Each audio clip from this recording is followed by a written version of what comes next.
Mr. Speaker, honorable parliamentarians, I have complete faith in the capability of our political leadership, public institutions, civil society, and youth to successfully overcome the multiple challenges facing our nation today.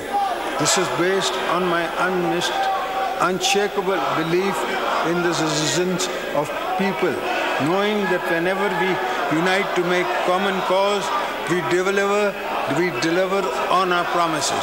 Today too, I believe we can pull together to draw on our moral political capital in steering our country out of its complex but not impossible social, climate and economic challenges.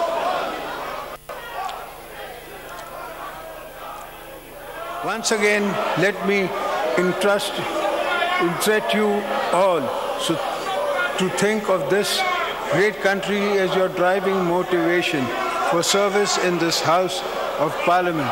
Let us demonstrate a spirit and words, a renowned political ethos, a collaboration and census building as the guiding principle to lay the groundwork for a more prosperous Pakistan.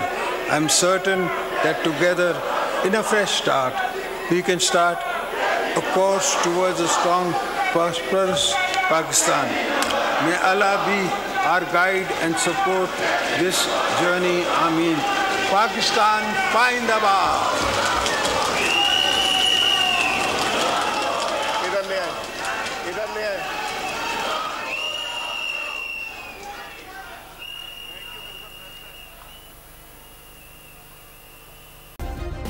Subscribe करें और bell दबाएं ताकि कोई खबर रह न जाए।